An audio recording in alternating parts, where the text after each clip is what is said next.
มาเที่ยวภูเขามื้อนี้พี่น้องมาพ่อนำออกนะภูได้ผาได้นี่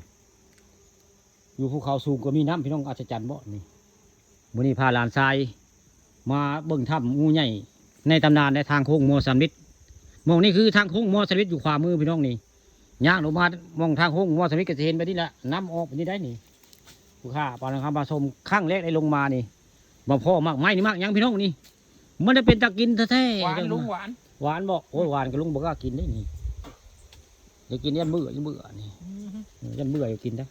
หวานค่ะแค่ หวานก็ตามหมูยันเบื่อนี่บุก้านี่แม่นไผ่หูจักมากอันนี้คอมเมนต์มาดิเด้อนี่มากยังพี่น้องอันนี้นี่มากไปชังอันนี้กินได้ยี่บอกมากอันนี้นี่บ่ได้ไปแต่กินได้จรานว่าหวานเพิ่นว่าหวานเนาะ ครับหวานผมซิมแล้วครับ โอ้ กล้าเกิน หวาน มันอีพ่ออีแม่บ่พากินร จะกินได้จะมันเบื่อได้ลุงว่าจะมันเบื่อได้นี่ถ้ามันเบื่อดอกมันอื่นดอกจะมันเบื่อนี่ซึ่งหน้าก็จะมีต้นไม้แปลกๆพี่น้องผู้ต้นไม้หยังบ่คือออกในโกนโตอันน่ะโตไม้เกณฑ์ได้ผู้นี่โตไม้เกณฑ์ก็มีไม้ออกพอมีไม้เกิดพี่น้องนี่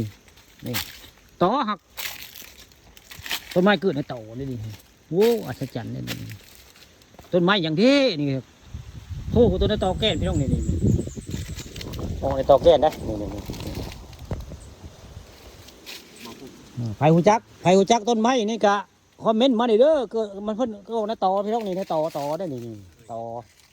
แต่จะได้อันต้นไม้ยังก็ออกในตอแก้นได้นี่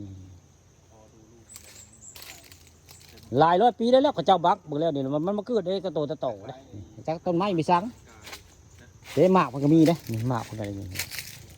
หมากมันก็มีนี่หมากไม้นี่ ผมซิมแล้วนะ จรานซิมบอกว่าหวานนะพี่น้องไม่หมากอันนี้จักหมากไม่ช่าง หวานแต่ไม่กล้ากิน นี่ อร่อยนะอร่อยจริง ใครหูจักก็คอมเมนต์ไม่เด้อ ๆใครที่รู้มาคอมเมนต์มาบอกปลาตรงคำมาส้มหรือหมากไม่ช่างอันนี้ผู้ อร่อย หวานน่าจรานกินลงเบิ่งว่าหวานได้ผู้ข้านะบ่กล้ากินได้ยัดโบสระเบื่อเอาไว้ง่าย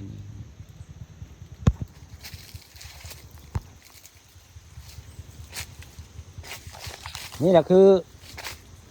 ต้นไม้บุเคยเห็นพี่น้องนี่จักไม้ไปสั่งอนตอเกนเด้อมันไผหูจักก็คอมเมนต์มาบอกปลาตัวคำนี่ว่ามากไปสั่งอันนี้เอาบุกล้ากินได้ผู้ข้าก็ได้คือเป็นตะกินแต่ได้นี่หากบุกล้ากินได้ยันเบื่อนี่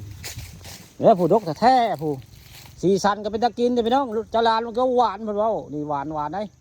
หมอยาเบาหวานเพิ่นว่ามึงแล้วเพิ่นว่าเพิ่นบุกล้ากินเพิ่นว่าซีนเบิ่งหวานได้นี่เบิ่งก็คือสิหวานอยู่พี่น้องนี่หักบกล้ากิน